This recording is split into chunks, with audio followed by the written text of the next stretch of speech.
the 6th Sunday of Ordinary Time. And the last Ordinary Time for a while. This Wednesday we begin Ash Wednesday and the Lenten prayer. But today is also Super Bowl Sunday. A very important day in some parts of the country and some parts of the world, I suppose. And it's very interesting. If you listen to the second reading today from the first letter to the Corinthians, it's kind of humorous because he says, whatever you do, whether you eat or you drink, do it all for the glory of God. And there's going to be a lot of eating and drinking because it's a big festival. I'm not sure if people like football or like eating or drinking or like the commercials, but it's a festival of sorts. So, can you imagine the millions of people eating and drinking and doing it for the glory of God? No. Just something humorous today. So more seriously, we have leprosy today.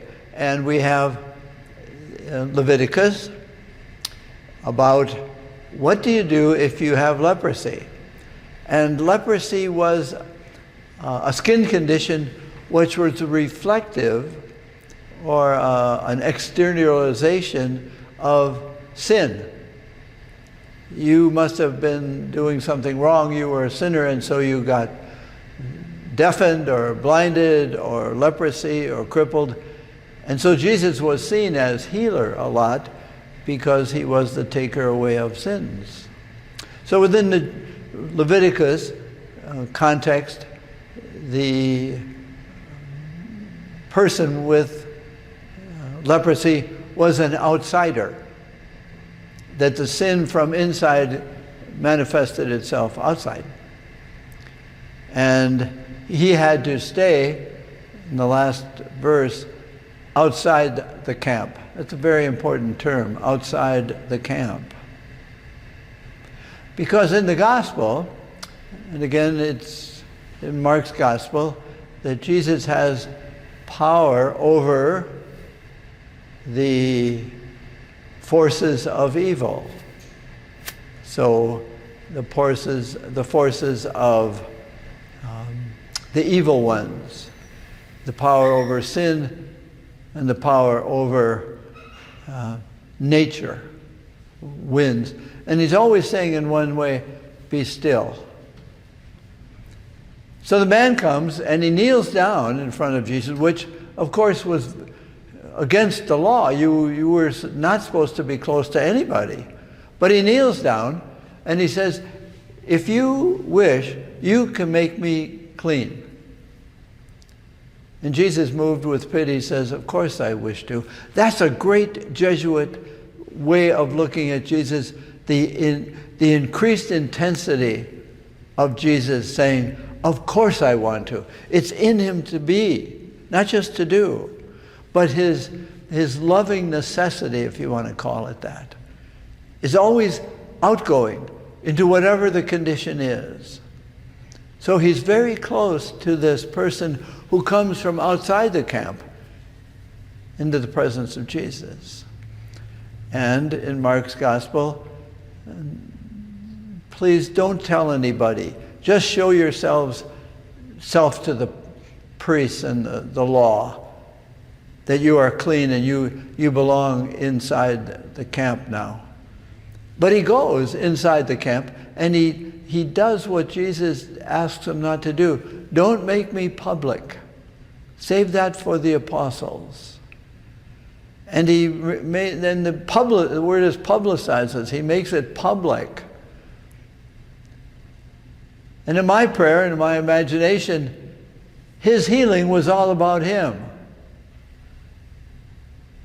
not about Jesus. The report was that he was cured. Look at him. Where does Jesus go? Remember last week, he prayed in a deserted place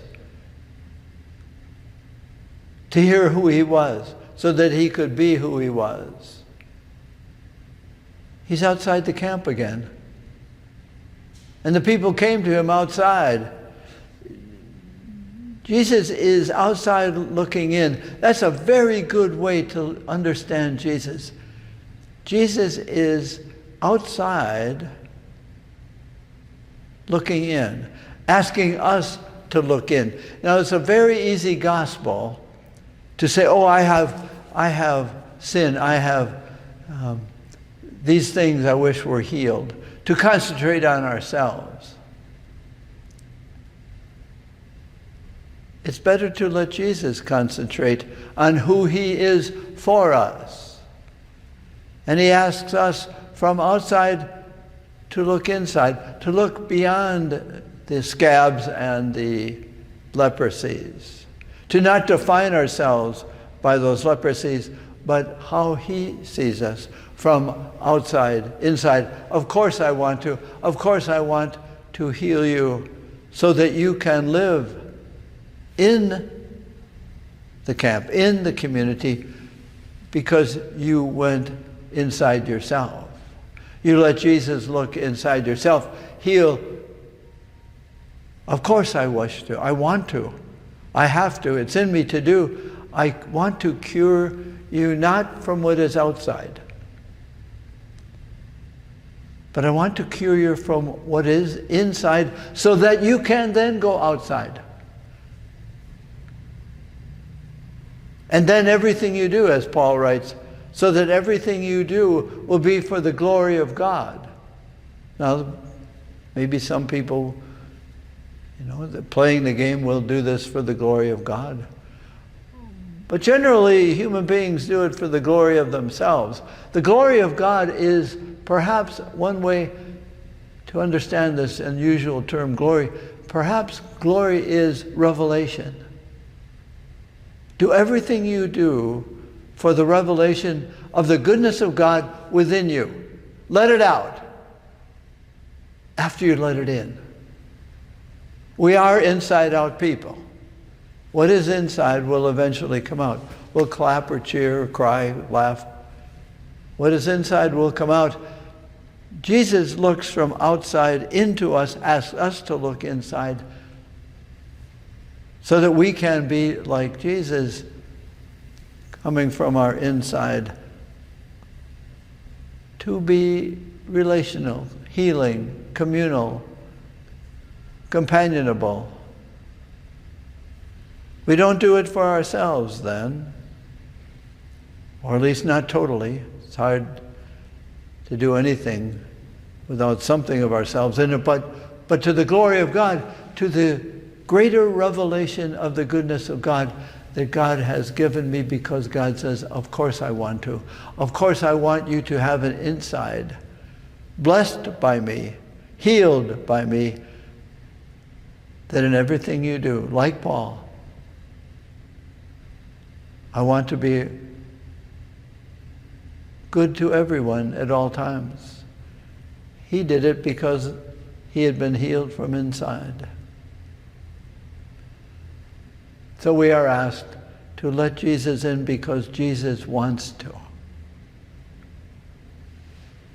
Receive it well.